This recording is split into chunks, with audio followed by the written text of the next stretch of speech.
E agora? Considere a frase a seguir. Essa aqui é para substituir, tá? Aqui, ó, onde diz 1, 2, 3, depois somente a 4 e 5, vocês vão ter que trocar por essas palavrinhas aqui. Um pouquinho mais difícil essa. Essa aqui trata do processo mesmo, como é que é feito o processo. Tá? Então essa diz assim, ó, considere a frase a seguir. Na criptografia, tem um espaço, um emissor codifica seu documento com a chave da pessoa que receberá a mensagem. O texto codificado apenas poderá ser decodificado pois somente ele tem a chave relacionada à chave que originou o texto cifrado. As lacunas 1, 2, 3, 4, 5 devem ser preenchidas corretamente e respectivamente por. Bom, então olha lá. Na criptografia assimétrica, um emissor codifica com a chave pública do destinatário, da pessoa que vai receber a mensagem. O texto codificado apenas poderá ser decodificado pela chave privada, pois somente ele tem a chave, relacionada à chave pública, que originou o texto cifrado. Perfeito? Então essa aqui já é um pouquinho mais complexa, que exigia todo aquele processo. E temos mais uma aqui para a gente consolidar. Ok? E aí, o que vocês acharam? A assinatura digital é um recurso de segurança cujo objetivo é garantir a autenticidade de um documento. Isso é que faz a assinatura. Identifica o usuário apenas por meio de uma senha? Não. Identifica o usuário por meio de uma senha associada a um token? Tá, mas se fosse assim, então quando eu envio o documento, como é que aquele documento é autenticado?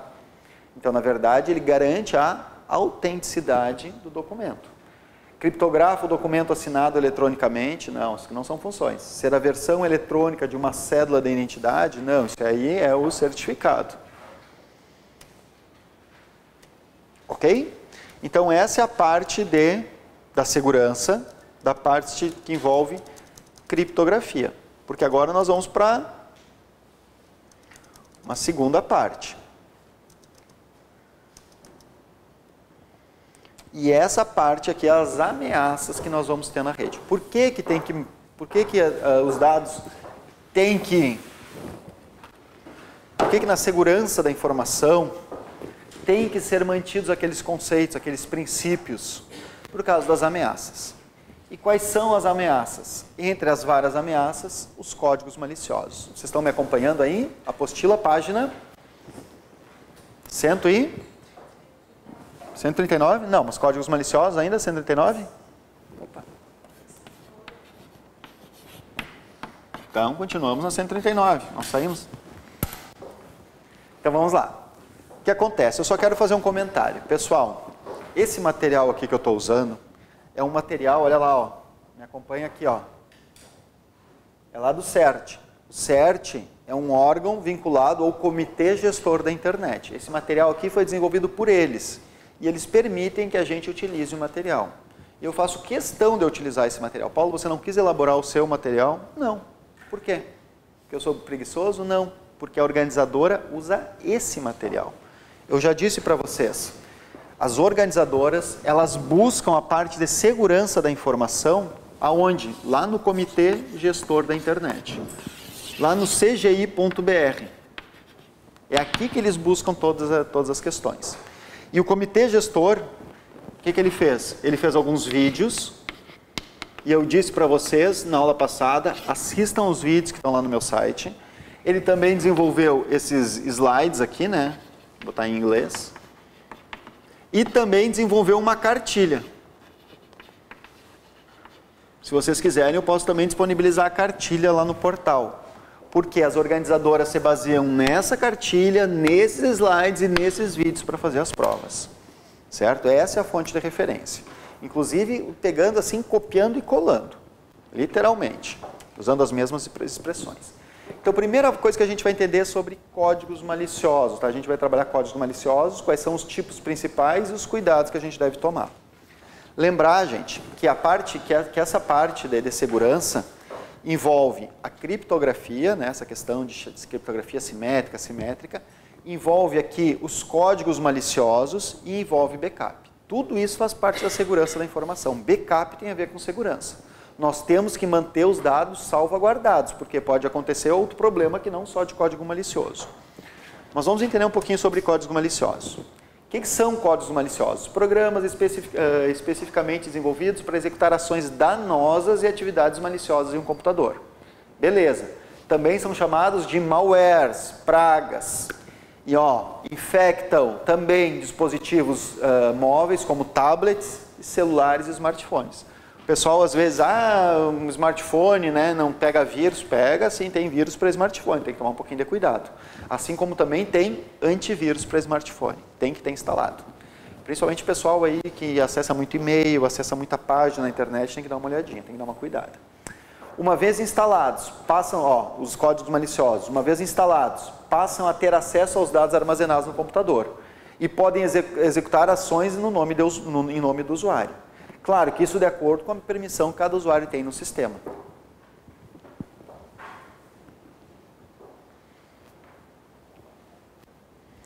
Além disso, indo adiante, o computador pode ser ou infectado ou comprometido.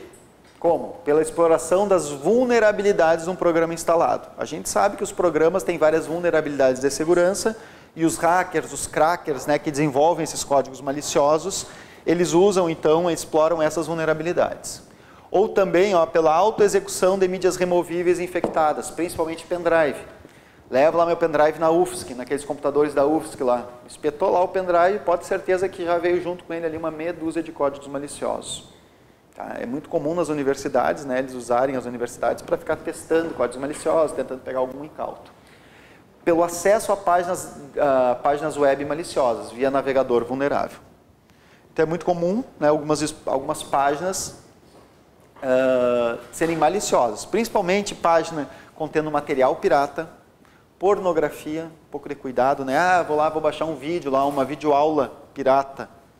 O que o pessoal faz? Junto coloca na página um código malicioso.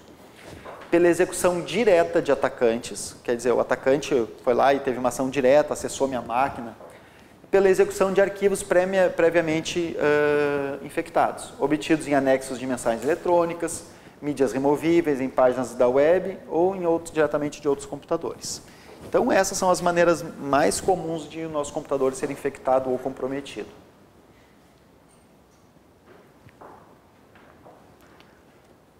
Agora, por que alguém, né, desenvolve programas assim? Qual é o objetivo? Então, por que são desenvolvidos e propagados? A obtenção de vantagens financeiras.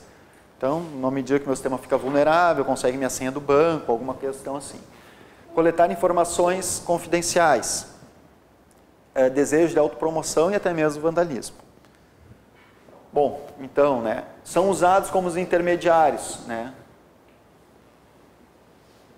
para a prática de golpe, realização de ataques e disseminação de spams. Normalmente é para isso. Agora, quais são os principais tipos de códigos maliciosos? Quais são os principais tipos de malwares? E começamos pelos vírus, certo? Os vírus nada mais são do que um tipo de malware, ou seja, é um programa ou parte de um programa de computador normalmente malicioso que se propaga inserindo cópias de si mesmo e se tornando parte de outros programas e arquivos. O que eu quero que vocês entendam como um código malicioso do tipo vírus? Vírus, ele tem que ter as mesmas características de um vírus biológico. Ele tem que ser pequeno, ele tem que se propagar, né? Ele tem que, depois de me contaminar, ele tem que se propagar e contaminar outros. Ele tem que ser pequeno e ele tem que ser acionado pelo usuário. Para ser vírus, tem que ter essas 4 características. Para ser vírus, tem que ter as 4 características. Tem que ser um programinha pequeno. Ou fazer parte, né, de outro programa. Ele tem que ser replicar.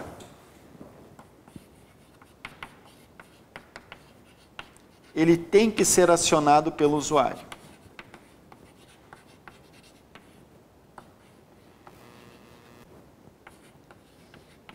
por último, ele tem que vir em outro programa, né? Então ele faz parte de outro programa, parte de outro programa. Se não tiver uma dessas 4 características, não é vírus. Por exemplo, não se replica, não é vírus. Contaminou a minha máquina, não contaminou mais nenhuma outra, não se replicou pela rede, não é vírus. Ou então, não precisou do acionamento do usuário, não é vírus. Para ser vírus tem que ter as 4 características. Então, os principais meios de propagação de vírus, por e-mail e pendrive. Bom, quais são os tipos mais comuns de vírus? Os vírus propagados por e-mail, vírus de script em páginas da internet, vírus de macro. O que são macros mesmo? O que são macros?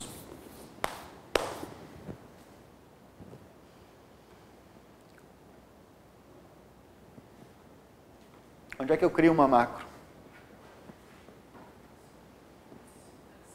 No Excel, no Word, no PowerPoint. Então, macros são aqueles comandos que o usuário cria nesses aplicativos, através de uma linguagem de programação que esses aplicativos têm, que é a linguagem Visual Basic.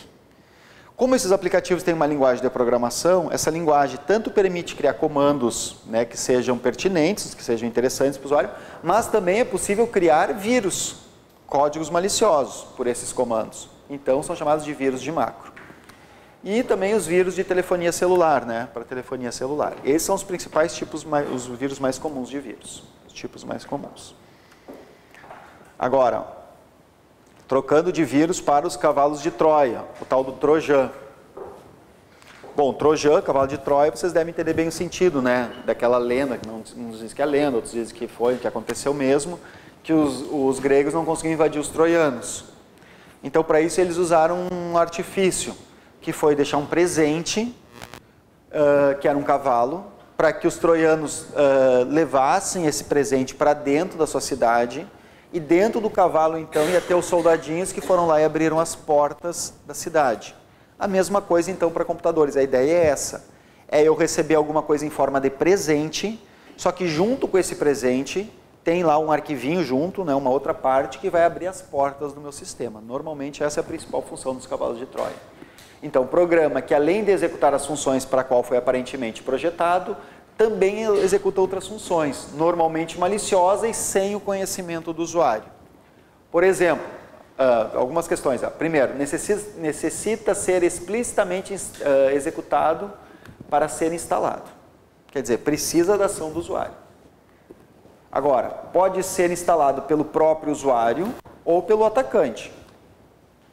Após invadir o computador, alterando programas, né? Após invadirem o computador, alteram programas já existentes para executar ações maliciosas, além das funções originais. Eu tinha um joguinho lá na minha casa que era um cavalo de Troia. O jogo, além de fazer a função de ser jogo, ele também abria as portas do sistema do usuário. Então você mandava para alguém, ó, que bacana esse joguinho. Era um joguinho bem idiota, que você rodava ele, na área de trabalho do Windows, abre um buraquinho, né, tem um mouse aqui em forma de marreta, e o que acontece? O joguinho vai abrindo buracos assim na tua área de trabalho e aparece uma minhoquinha, você tem que dar uma paulada na minhoquinha. Tipo um joguinho para matar tempo no trabalho. O que acontece? Esse jogo, quando você executa ele, além de poder jogar, de executar a atividade para a qual ele foi desenvolvido, ele também abre as portas do sistema, para que algum invasor possa invadir. Ele funciona também como backdoor. Bom, indo adiante aqui no Trojan, o que acontece? Então, quais são os principais tipos de Trojan? Esse que eu citei para vocês era um backdoor. Ó, backdoor, porta dos fundos, abre uma porta da máquina. Lembra quem controla as portas do nosso sistema?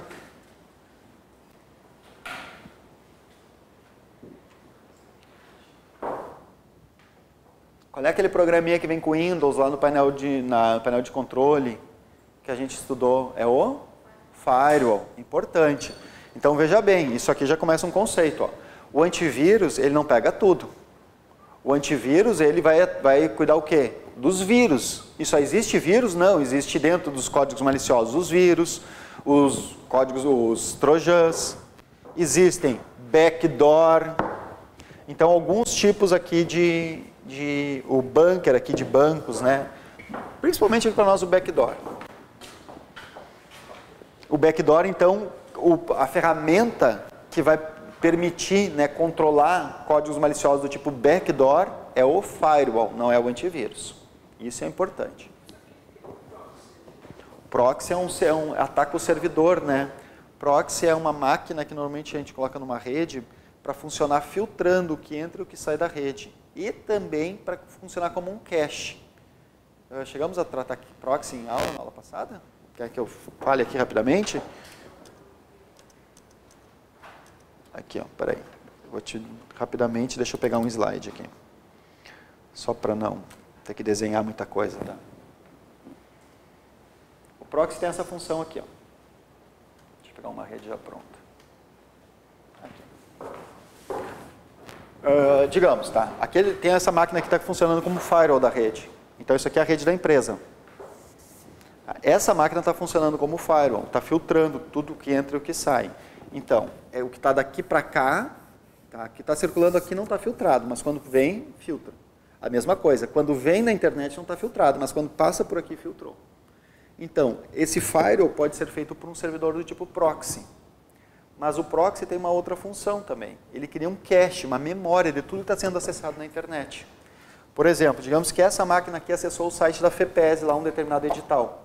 O proxy armazena nele aqui tudo que foi acessado. Para quê? Para caso essa outra máquina, esse outro usuário também for acessar o site da FEPES, o mesmo edital, o proxy não vai acessar lá na internet, ele vai buscar dentro dele própria informação, o que torna mais rápido o acesso. Então o proxy tem duas funções. A primeira é liberar a internet para novas solicitações e a segunda é deixar então o acesso mais rápido. Tá? Tem duas funções o proxy. E também ele funciona como esse filtro, ou seja, como firewall. Então, tem alguns códigos maliciosos que atacam justamente o firewall, o proxy. Agora, um outro tipo de código malicioso, e esse é um dos mais complexos que tem, é o tal do rootkit. Esse código, ele consegue interceptar a ação do sistema operacional. Então, o que acontece? Esse tipo de código, né, é um conjunto de programas e técnicas que permite esconder e assegurar a presença de um invasor ou de um código malicioso em um computador. O que acontece? Ele consegue, então, interceptar a ação do sistema operacional. Você dá o comando, digamos, para excluir o arquivo onde está o código malicioso. Ele intercepta essa ação e não consegue excluir o arquivo. Ou então, quando você passa o antivírus, ele intercepta a ação do antivírus e faz com que o antivírus não acesse aquela informação ou então pule, né, o código malicioso de arquivo. Pode ser usado para remover evidências de um arquivo de log. O que são os arquivos de log? Aqueles arquivos que registram todas as modificações no sistema. Instalar outros códigos maliciosos. Esconder atividades e informações, capturar informações da rede e mapear potenciais vulnerabilidades dos outros computadores. Então, para tudo isso pode ser usado o rootkit. É um dos códigos maliciosos mais complexos que tem, não é muito comum. Depois, o backdoor. Bom, o backdoor, como o nome está dizendo, abre as portas do sistema. E quem é que controla essas portas? Quem controla essas portas é o firewall. Por isso que nós temos que entender que a maioria dos antivírus hoje não é só antivírus. É antivírus, é firewall, é anti-trojan, quer dizer, é anti-rootkit, quer dizer, tem várias ferramentas dentro. Eu sempre faço uma brincadeira, né, que eu sou do tempo que os automóveis não eram ainda com acionamento elétrico, os vidros. E mais, ainda sou do tempo que os automóveis tinham a janela, o vidro era assim, a janela. Aqui tinha aquela ventarolinha, né? O que acontece? A coisa mais fácil que tinha era abrir essa ventarola aqui. Se você pegasse, forçasse com o braço, até mesmo com o braço você conseguia abrir. Forçando um pouquinho e tal, dali a pouco. Aí o que inventaram? Não sei se vocês chegaram a lembrar disso aqui. Era muito comum vender nos estacionamentos uma trava para pôr aqui. E o que é isso aqui? É uma ferramenta de segurança. Só que acontece, você não se sentia muito seguro. Então naquela época você comprava aquelas barras que conectavam o freio, o pedal do freio, ao volante. Muito bem, já é uma segunda ferramenta de segurança. Só que aí o pessoal não se sentia muito tranquilo, botava um alarme. Uma terceira ferramenta de segurança. Aí o pessoal não se sentia muito seguro, fazia um seguro. quarta ferramenta de segurança. Todas essas ferramentas... Ah, e hoje tem mais outra ainda. Você põe aqueles dispositivos que desligam o teu automóvel automaticamente. Quer dizer, que faz o controle por satélite e à distância consegue desligar o automóvel. Tudo isso são ferramentas de segurança. Mas eu pergunto, todas essas ferramentas impedem o roubo? Não, né? Elas só dificultam. A mesma coisa aqui. Todas essas ferramentas que a gente vai implementando, elas só vão impondo dificuldades. Porque se realmente alguém quiser invadir o sistema, né, tiver interesse nisso, ele vai conseguir. E o que eu quero dizer com isso, então? Que só o antivírus é pouco. Além de antivírus, nós temos que ter o firewall sempre ativo, já conversamos sobre isso. Um computador, para estar seguro, tem que estar com todos os programas atualizados, tem que ter antivírus e tem que ter o firewall. Então, associa que o backdoor, tá, o que nos protege do backdoor é o firewall e não o antivírus. Deixa eu ver até qual é o antivírus desse computador aqui, já vamos dar uma olhadinha nesse antivírus. Aqui, ó, vamos ver aqui o que o Avast tem de bom para nós. Ó. Ferramentas do Avast. Ó. Security, ó, tá aqui o firewall. Então, o Avast, nosso antivírus, vem com um firewall. Mesmo que ele não viesse com o firewall, como eu estou usando o Windows também vem com o firewall. E lembra que o firewall pode ser feito por hardware ou por software. Bom, então, um backdoor, programa que permite o retorno de um invasor a um computador comprometido por meio da inclusão de um serviço criado ou modificações para esse fim. Basicamente, o que o backdoor faz, então? Abre portas no nosso sistema. O backdoor, ó, pode ser incluído pela ação de outros códigos maliciosos que tenham previamente infectado o computador, ou por atacantes que tenham invadido o computador. Após incluído, usado para assegurar o acesso futuro ao computador, permitindo que esse seja acessado remotamente. Pode-se ter que recorrer novamente a métodos já usados. Então, o backdoor é uma questão bem comum. Depois do backdoor, os worms, os vermes. O worm, ele não é vírus porque ele não precisa ser acionado pelo usuário. O worm, quando enviado com um e-mail, junto com uma mensagem eletrônica, só de cair no painel de visualização do Outlook já contamina. Só de cair no painel de visualização, não precisa nem ser lido. Só de cair lá no painel de visualização. Então, ele não precisa da execução do usuário. Por isso, ele não é considerado vírus. Então, programa capaz de se propagar automaticamente pelas redes, quer dizer, sem a ação do usuário, enviando cópias de si mesmo de computador para computador. Modo de propagação, bom, aí são vários, né? Execução direta das cópias, então você executou diretamente a cópia. Ou exploração automática das vulnerabilidades de programas. Então, muito comum, né? Navegador, Internet Explorer, a gente sabe que tem várias falhas de segurança. Windows, a gente sabe que tem várias falhas de segurança. Então, os worms justamente exploram essas falhas. Consomem muitos recursos devido à quantidade de cópias geradas. O que acontece? Quando vê, a sua máquina começa a ficar lenta. Por quê? Porque ele começa a gerar uma quantidade enorme de cópias de si mesmo. E mais, ele se replica, ele começa a se auto-enviar pela rede. Certo? Então, por isso que eu disse aquela vez, ó, quando é muito comum, ou pelo menos quando o nosso computador tinha menos memória RAM, logo que a gente ligava o computador, o Windows dava uma mensagem assim, memória virtual muito baixa. Lembra o que é memória virtual?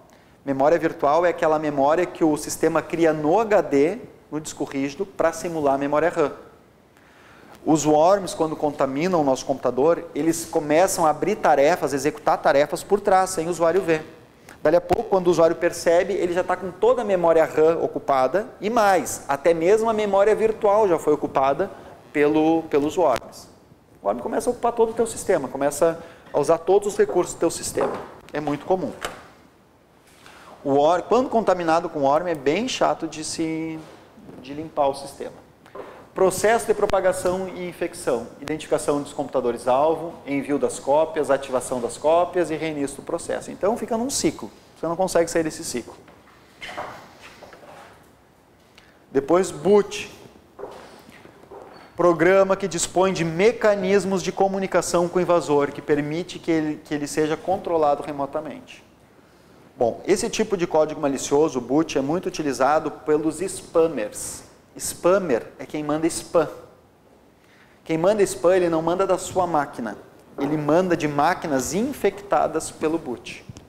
Máquinas que ele está controlando remotamente. Muito comum isso aí. Então, o nosso computador ele fica funcionando como um computador zumbi, porque ele está sendo controlado por outro computador à distância. Modo de propagação similar aos worms, ó.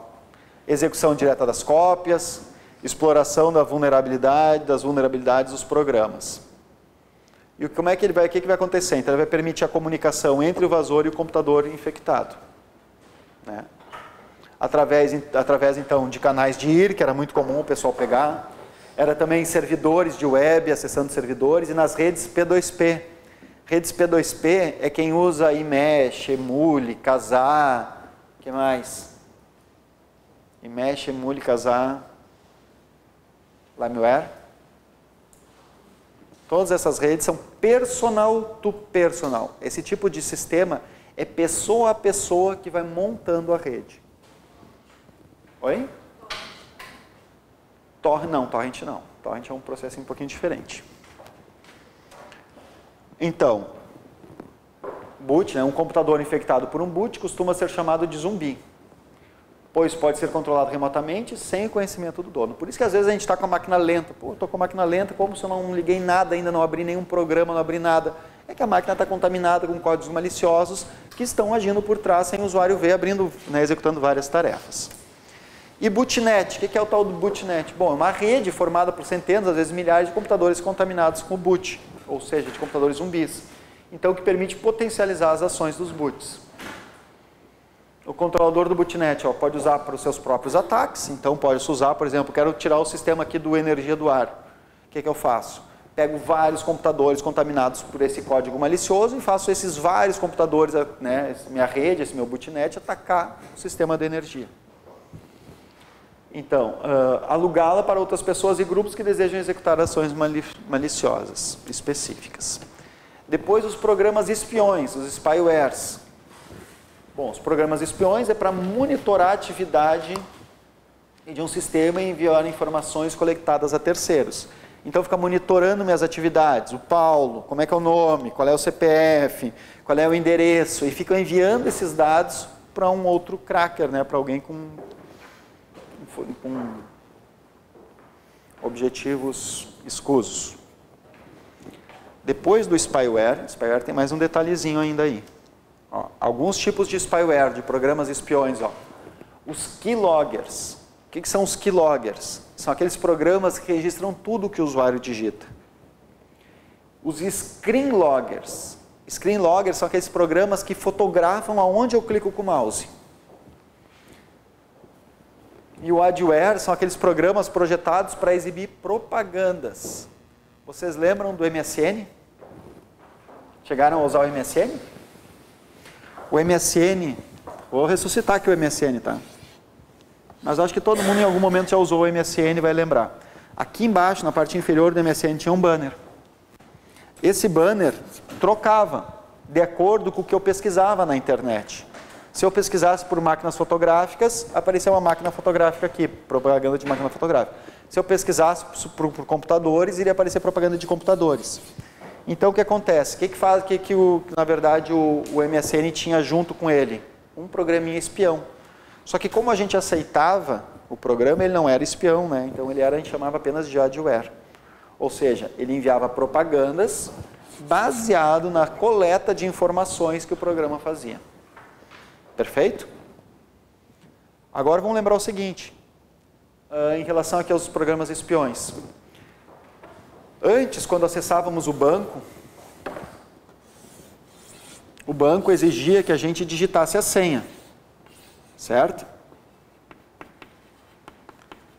Então você digitava a sua senha aqui, e o que acontece? Se o teu computador estava contaminado com algum keylogger, tudo que você digitava ficava armazenado no sistema, dentro de um arquivo TXT. E o hacker depois invadia meu computador e roubava esse arquivo TXT. Então, keyloggers são programas que registram tudo que o usuário digita, inclusive as senhas. Para evitar isso, os bancos criaram o chamado teclado virtual, onde aparece aqui na tela o teclado. Bom, quando criaram o teclado virtual, o que os crackers fizeram? Criaram os screenloggers. Screenloggers são programas que fotografam onde eu clicava com o mouse. Certo? Então, hoje, como é que é feita a autenticação nos bancos? além de pedir tua senha, além do teclado virtual, como é que é feito?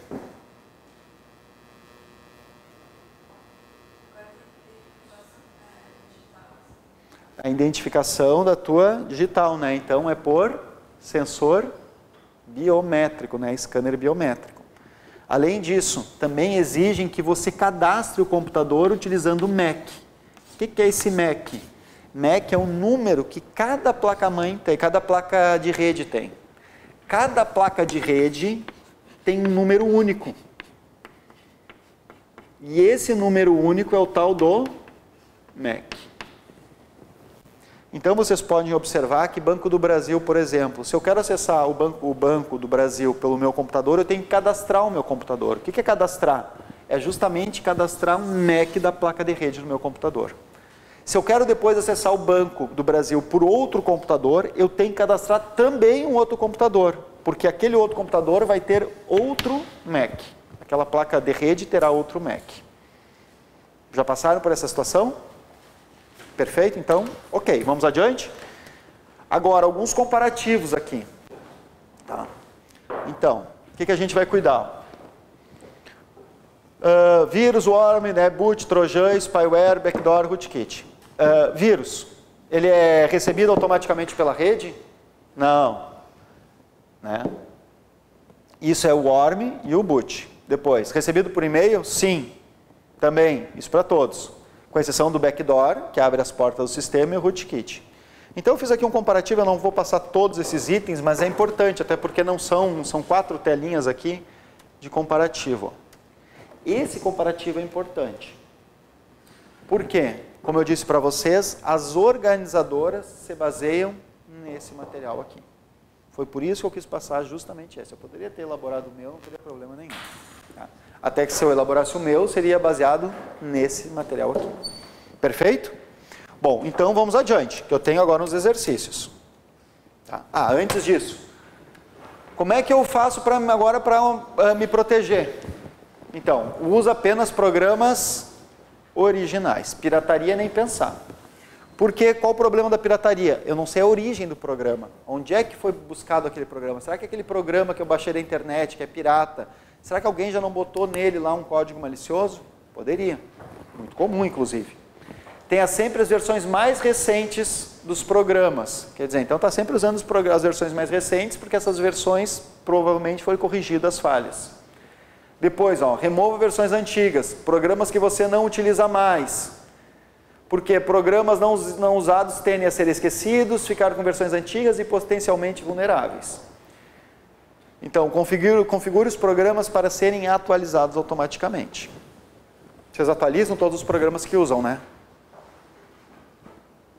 Bom, além disso, programe as atualizações automáticas para serem baixadas e aplicadas em um horário que o computador esteja ligado ou conectado na internet. Cheque periodicamente por novas atualizações usando opções disponíveis nos programas. Crie um disco de recuperação do sistema.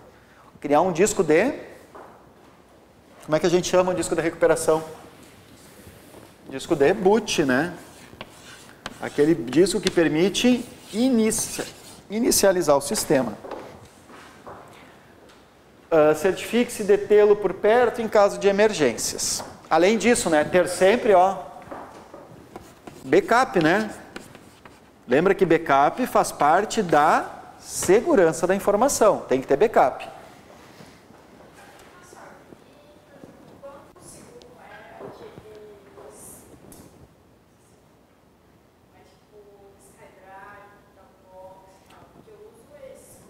Olha, muitas vezes é mais seguro do que você armazenar no teu próprio computador. Porque todos esses sistemas têm um administrador. E o administrador está cumprindo essas rotinas aqui. Se ele é realmente um administrador, e provavelmente é. Todos esses que vocês citou são sistemas profissionais. Então ele é mais seguro do que muitas vezes eu manter no meu computador. Porque no meu computador muitas vezes eu não atualizo. Eu não verifico com frequência o antivírus. Não faço muitas vezes backup. Então lá é muito mais seguro, sem dúvida. Tanto que a gente considera que hoje o backup, né, a forma mais eficiente de fazer o backup é em nuvem. Tá? É lá nos servidores na web. Nós tratamos já sobre isso em aulas passadas? Não. Essa parte de backup não falamos? Qualquer coisa eu tenho aqui o material, a gente abre ali. Bom, agora o que mais? Tem que ter um antivírus instalado. anti-malware. Tem que manter ele atualizado. Inclusive, incluindo os arquivos de assinatura. Então, tem que estar sempre atualizando as vacinas. Outra questão. Botei o antivírus, estou 100% seguro? Não existe 100%, né? Não existe 100% de segurança. Comprei um carro blindado, estou 100% seguro? Não, se alguém quiser me roubar, vai me roubar com carro blindado. Se alguém quiser me matar, vai me matar com carro blindado, como for. Então, é só mais uma ferramenta, né? Então, muitos pensam, instalei antivírus, deu, agora eu posso acessar o que eu quiser na internet. Não é bem assim, toma um pouquinho de cuidado. Porque lembra, o que vem primeiro? O vírus, né? Ou seja, o código malicioso, ou vem criado primeiro a vacina? O que veio primeiro? O vírus H1N1 ou a vacina para o vírus H1N1? Primeiro o vírus, né? Depois, atualizar o arquivo de assinaturas pela rede, de preferência diariamente. Então, o antivírus está sempre atualizando. Configurar para verificar automaticamente. Então, no meu computador, né, configurar ele todos os dias ou uma vez por semana, fazer a verificação automática. Sempre que eu receber algum arquivo, tá, de qualquer extensão, sempre que eu receber um arquivo, seja anexado por e-mail, ou que eu baixar um arquivo da internet, ou que eu copiar um arquivo de um pendrive, eu sempre tenho que passar o antivírus. Sempre. Eu não posso executar nenhum arquivo no meu computador se eu não passar pelo antivírus antes. O que eu vejo é grande parte dos usuários baixando arquivos na internet. Baixei um arquivo PDF, não preciso passar pelo antivírus. Bobagem. Todos os arquivos têm que ser passados pelo antivírus. Baixei o arquivo, tem que antes verificar. Depois, configurar, né, os discos rígidos e as unidades. Então verificar qualquer arquivo, né, os arquivos anexados por e-mail, obtidos pela internet e os discos rígidos. Depois, verifique sempre os arquivos recebidos antes de abri-los e executá-los. Essa é a regra. Depois, criar um disco de emergência do antivírus. Certo? Então, criar o disco de boot. Para poder, em caso de emergência, inicializar o computador por outro disco para poder fazer as rotinas de reparo. Use se desconfiar que o antivírus está instalado, está desabilitado, que o comportamento do computador está estranho, está mais lento, ou gravando ou lendo o disco rígido com muita frequência, quer dizer, o disco rígido não para de trabalhar, isso é sinal de código malicioso. E assegure-se de ter um firewall pessoal instalado e ativo. Essas são as regras. Depois, ao instalar aplicativos de terceiros, verifique se as permissões de instalação e execução são coerentes. Seja cuidadoso ao permitir que aplicativos acessem seus dados pessoais. O que eu vejo muita gente é usar o tablet, né? E o tablet é cheio de aplicativozinhos, né? Vocês já viram isso, né? Tem aplicativo para isso, aplicativo. Só que a maioria daqueles aplicativos, o que pede? Para acessar os meus dados pessoais. Já repararam? Vocês têm smartphone? Tem o aplicativo Facebook para smartphone? Viram quais são os dados que ele acessa de vocês? Ele diz lá, vou acessar a rede, vou acessar teus dados pessoais, vou acessar os dados dos amigos. Ele diz tudo. Então tem que tomar um pouquinho de cuidado, porque até mesmo esses programas podem estar coletando meus dados. Selecionar os aplicativos, escolhendo aqueles bem avaliados, claro, né? E com uma grande quantidade de usuários. Agora, faça backups periodicamente. Aquela questão do backup, então, das cópias de segurança. Cópia de segurança é uma rotina que eu tenho que estar sempre fazendo. Lembra que ela é cíclica, não para nunca. E o backup, ele sempre inicia e reinicia com o backup normal. Aquele backup que é o completo. Depois, nunca recupere um backup se desconfiar que ele contém dados não confiáveis. Fiz um backup, só que aquele backup que eu fiz pode conter códigos maliciosos. Então, não restauro.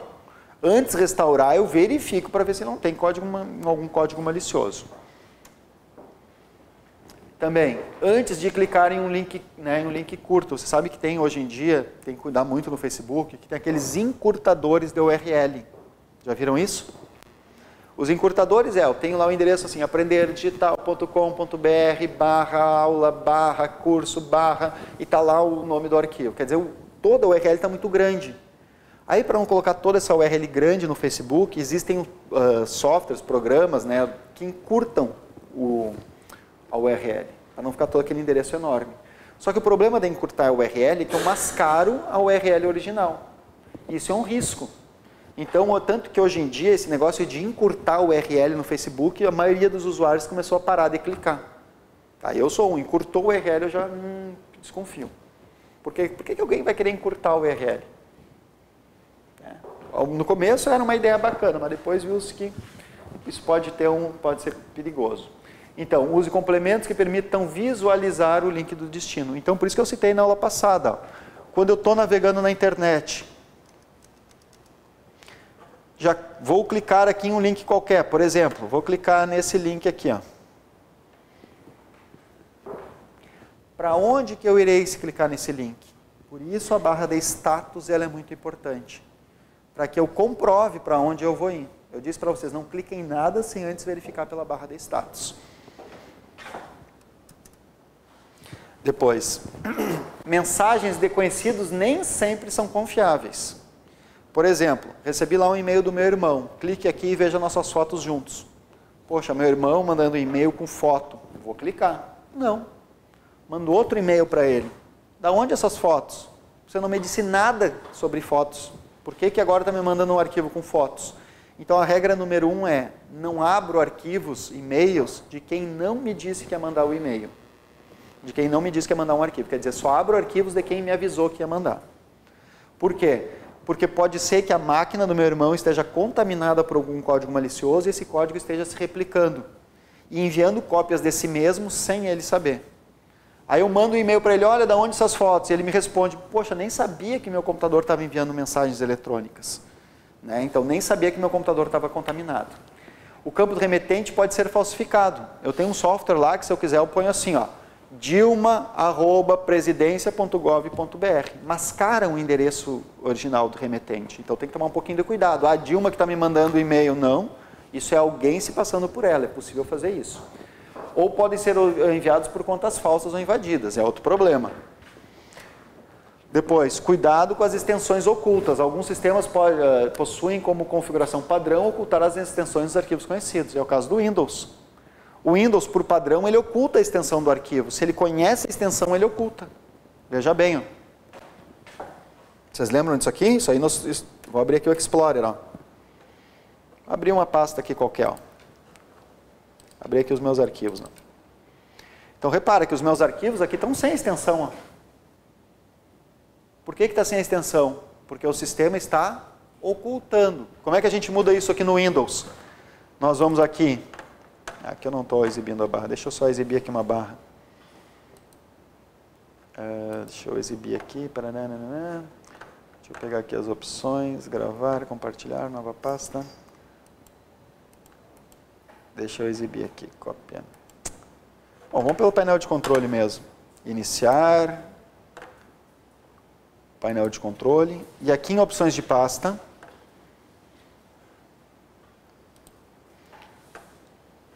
Em modo de exibição, o Windows sempre vem, por padrão, ele vem com essa opçãozinha marcada. Ó. Não mostrar arquivos, pastas e unidades. Não, ocultar as extensões de tipos de arquivo conhecido. Essa opção sempre vem marcada. Mas repare que eu vou desmarcar. E aplico. Aplicar aqui, ok. Então, repare que agora eu volto e agora o Windows está mostrando as extensões dos arquivos. Eu prefiro que o Windows mostre. Porque eu recebo o arquivo, às vezes não vejo, e o arquivo lá é executável. É um arquivo .com, um arquivo .sys, então tem que tomar um pouquinho de cuidado. Depois, desabilitar ó, a autoexecução de mídias removíveis. Conecta ao pendrive, ele já executa tudo que está no pendrive. Não, porque se tiver um vírus lá no pendrive, ele já vai executar. E também de arquivos anexos. Então, se vem arquivo anexo no e-mail, não execute. Primeiro, passe pelo antivírus. E, para nós terminarmos aqui, ó, mantenha-se informado. E como é que eu me mantenho informado? Baixando a cartilha lá do comitê gestor. Essa cartilha eu vou disponibilizar também para vocês lá no portal. Vocês vão poder baixar ela. Importante, porque olha bem o que eu vou dizer, de novo vou repetir. A maioria das organizadoras se baseia nessa cartilha, nesses slides aqui e naqueles vídeos que já estão lá no meu site. Pedi, inclusive, na aula passada, que vocês dessem uma olhadinha naqueles 4 vídeos lá, que cada um tem mais ou menos 5 a 6 minutos. Chegaram a dar uma assistida? Então, vocês vão ver que fecha completamente aqui com esse material. Perfeito? Então, essa é a parte de segurança da informação. Agora, eu vou completar esse assunto aqui. Ó. O comitê gestor, além de criar esse slide que a gente acabou de trabalhar, fascículo dos códigos maliciosos, ele também criou de comércio eletrônico, dos computadores, de dispositivos móveis, do internet banking, de privacidade, redes sociais. Então, ele criou vários fascículos. Eu vou disponibilizar todos. Eu acho que é importante vocês lerem, né, e assistirem os vídeos. Porque mesmo que não caia em provas de concurso, mesmo que esse assunto e na prova que vocês estão pleiteando, lá no cargo que vocês estão pleiteando, não caia, esses assuntos aqui, eles estão hoje em dia cada vez mais assim, no meio da nossa vida, assim, cada vez mais fazem parte da nossa vida, cada vez mais estamos acessando bancos na internet, cada vez mais estamos usando redes sociais, senhas. Então, essa questão de verificação em 2 etapas, através, por exemplo, da que a colega falou, da digital. Então, tudo isso vocês vão poder encontrar aqui. É importante para esclarecimento até para o dia a dia da gente. Perfeito? Por isso que eu vou disponibilizar. Mas também para concurso público. E agora, a gente vai fazer um intervalo. Chegou às 10h30. E depois do intervalo, nós vamos trabalhar basicamente uma revisão aqui que eu trouxe. Ó. Ou seja, nós vamos fazer em torno de mais uns 40, 50 exercícios, ok? Então, por enquanto, muito obrigado. Depois do intervalo, a gente volta fazendo exercícios.